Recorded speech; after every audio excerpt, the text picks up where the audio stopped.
Then read another thing. Inna a'tayna kal kawthar. Allah subhanahu wa ta'ala says, O Muhammad alayhi salatu wassalam, I have bestowed on thee Al-Kawthar. Now, nowadays, Muslims, because of their ignorance, many of them, or almost all of them probably, think that Al-Kawthar is a pond or a tank somewhere in Al-Jannah. They do not even understand what Al-Jannah can be because of their very limited notions. They try to conceive everything even of the other world physically.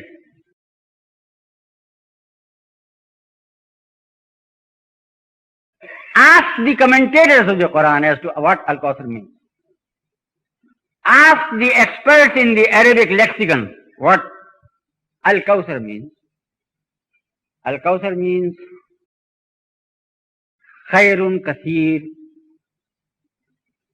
good in abundance, good which cannot be measured, good in abundance to a degree that it cannot be measured, something good in an extraordinary measure. I'll give you here an illustration. You may not be able to understand it. Suppose there is a person whose income is 500 rands per month.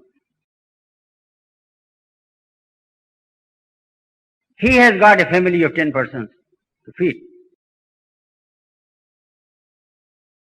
These 500 rands can just make him live a sort of contented life and just to pull on. Now this person can hardly give 5 rands to another person as charity. Or it may be considered as the capacity of a pious Muslim or a pious good person who has a family of that sort and income of that sort that he can give 5 rands to a person in charity. Now if this person who has the income of 500 rands per month, he gives 50 rands instead of 5, or 100 rands, or 200 rands, then it will be said that this man has bestowed Al-Kawthar on that person. This is the implication, mind you. The Al-Kawthar is in terms of the bestower and not of the receiver of gifts. Now this Al-Kawthar, if he gives 100 rands to a person, these 100 rands are like 100 pebbles for a multimillionaire. If a multimillionaire gives the same amount of 100 rands to a person, you will never say it is Al-Kawthar. You will say he is Bakhil. You see? For a multimillionaire, he should give at least 500,000 or 1 million, you see. Then it might be said that he is now walking on the way of Al-Kawthar, bestowing good in abundance. So it goes. Now what is that Al-Kawthar which has reference to Allah subhanahu wa ta'ala? What is good in abundance, extraordinarily immeasurable in its quantity, with reference to the infinite God? Can you measure that good? Inna atayna kal kawthar. Allah subhanahu wa ta'ala says to his beloved Prophet alayhi salatu wasalam, I have bestowed on thee Al-Kawthar from my side. Who is bestowing it? The possessor of the treasures of the heavens and the earth. What will be Al-Kawthar in comparison to the majesty of God? Where can you measure it? Allah subhanahu wa ta'ala did not bestow Al-Kawthar on anyone else. And here a point is clarified. It is said in the authentic hadith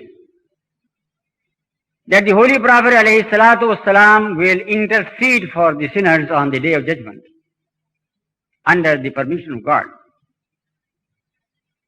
And he will liberate from hell a very large number of those who have been convicted under divine judgment.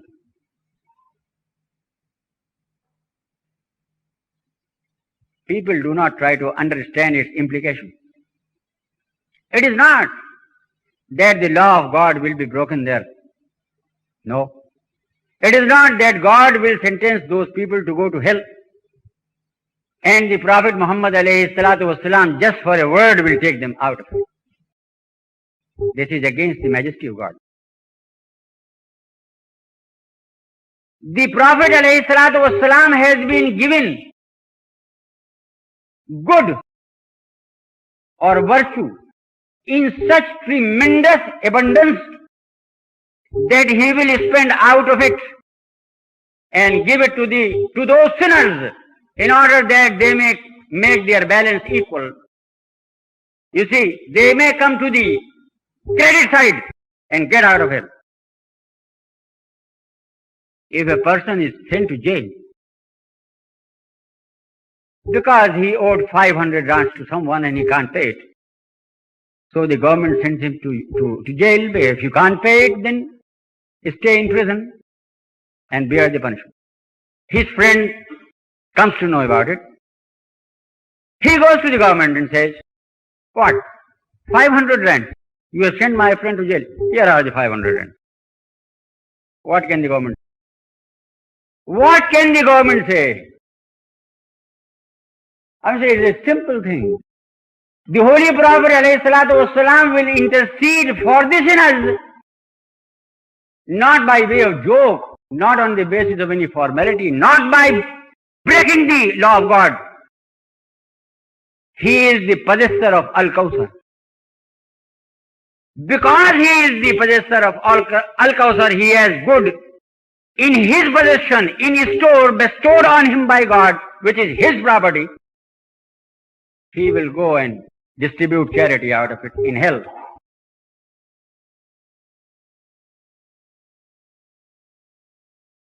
Anybody who has even got the slightest trend towards virtue in him, the slightest ray of hope that he is redeemable, he will get this from the Holy Prophet ﷺ. Naturally will come out the moment he comes to the credit side. This is what the Quran says. فَأَمَّا مَنْ ثَقُلَتْ مَوَازِينُهُ فَهُوَ فِي عِيشَةٍ رَاضِيَةٍ وَأَمَّا مَنْ خَفَّتْ مَوَازِينُهُ فَأُمُّهُ هَاوِيَةٌ. This is what the Quran says. If the person whose balance is on the debit side, he will go to hell. The person whose balance of good deeds is on the credit side, he will go to heaven. This is what the Quran says. So how to make that balance come to the credit side? You do it here by mutual charity. And Allah subhanahu wa ta'ala, because of his infinite mercy and love for human beings, without breaking his law, he has established this way for mankind to get their emancipation from hell. Through him whom he says, مَا أَرْسَلْنَاكَ إِلَّا رَحْمَةً لِلْعَالَمِينَ. O Prophet alayhi salatu wasalam, I have not sent thee but as a mercy for all the worlds and in all the worlds. He is a mercy here for us as our guide, and he will be a mercy for us in the world to come. وَمَا أَرْسَلْنَاكَ إِلَّا رَحْمَةً لِلْعَالَمِينَ. اللهم صل على سيدنا ومولانا محمد وعلى آل سيدنا ومولانا محمد وبارك وسلم.